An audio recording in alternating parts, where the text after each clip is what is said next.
Salam, salam sejahtera buat saudara-saudaraku semua. Kita berjumpa kembali di dalam renungan pagi. Saudara-saudara, marilah kita mendengar firman Tuhan. Sebelum mendengar firman Tuhan, marilah kita berdoa bersama-sama. Bapa yang surga, Bapa yang kami kenal, di dalam nama Tuhan Yesus Kristus, terima kasih Tuhan atas berkat Tuhan dan kasih sayang Tuhan di pagi hari ini. Kami mau mendengar firman-Mu yang kudus, agar menjadi suluh bagi hidup kami dan pegangan di dalam menjalani kehidupan ini. Di dalam nama Tuhan Yesus Kristus kami sudah berdoa dan mengucap syukur. Amin. Saudara-saudaraku yang terkasih, renungan pagi hari ini diambil dari kitab Wahyu pasal 11 ayat 15 dengan tema Sangkakala Pujian Para Tua-tua. Wahyu pasal 11 ayat 15, sebab beginilah firman Tuhan. Lalu malaikat yang ketujuh meniup sangkakalanya, dan terdengarlah suara-suara nyaring di dalam sorga, katanya, pemerintahan atas dunia dipegang oleh Tuhan kita, dan Dia yang diurapinya, dan Ia akan memerintah sebagai Raja sampai selama-lamanya. Demikianlah pembacaan firman Tuhan. Saudaraku yang terkasih, di dalam nama Tuhan Yesus Kristus, nats firman Tuhan tentang penglihatan Yohanes bahwa para malaikat di surga dengan suara nyaring mengatakan pemerintahan atas dunia dipegang oleh Tuhan kita, dan Dia yang diurapinya akan memerintah sebagai Raja sampai selama-lamanya. Setelah malaikat yang ketujuh meniup sangkakalanya, maka ke-24 tua-tua yang duduk di hadapan Allah di atas takhta mereka, lalu tersungkurlah mereka dan menyembah Allah sambil mereka berkata, kami mengucap syukur kepadamu ya Tuhan Allah yang Maha Kuasa, yang ada dan yang sudah ada, karena Engkau telah memaku kuasa-Mu yang besar dan memerintah sebagai Raja sampai selama-lamanya. Demikian penglihatan Yohanes, dan Yohanes bersaksi tentang firman Tuhan dan tentang kesaksian yang diberikan oleh Yesus Kristus, yaitu segala sesuatu yang telah dilihatnya. Saudaraku, pada masa itu pengikut Yesus selalu mendapat tekanan dari para penguasa dan pemerintah pada masa itu. Mereka membuat kebijakan-kebijakan yang sangat merugikan. Pada masa itu juga memang orang-orang Kristen pengikut Yesus mengalami tekanan dan penderitaan dikarenakan iman mereka.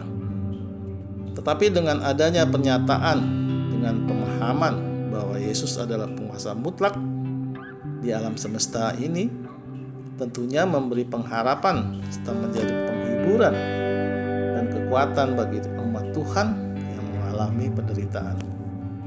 Dikarenakan iman mereka kepada Kristus, dan saat zaman sekarang pun juga memberikan penguatan, pengharapan, dan kebahagiaan bahwa ternyata Tuhan yang kita sembah dan percaya itu merupakan pemegang kekuasaan tertinggi di dunia.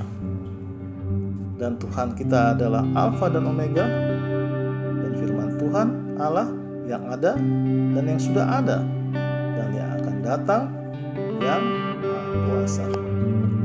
Saudaraku, firman Tuhan pagi hari ini kita diingatkan tentang kekuasaan Tuhan dengan suara dari malaikat yang ketujuh meniup sangkakalanya. Tertulis di ayat 15 sampai dengan ayat 19 di kitab Wahyu 11 ini tentang sangkakala yang ketujuh, nyanyian puji-pujian para tua-tua. Lalu malaikat yang ketujuh meniup sangkakalanya, dan terdengarlah suara-suara nyaring di dalam sorga, katanya, pemerintahan atas dunia dipegang oleh Tuhan kita, dan Dia yang diurapinya, dan Ia akan memerintah sebagai Raja sampai selama-lamanya. Dan ke-24 tua-tua yang duduk di hadapan Allah di atas tahta mereka tersungkur dan menyembah Allah sambil berkata, kami mengucap syukur kepadamu ya Tuhan Allah yang Maha Kuasa, yang ada dan yang sudah ada, karena Engkau Engkau telah memangku kuasa-Mu yang besar dan telah memulai pemerintah sebagai raja.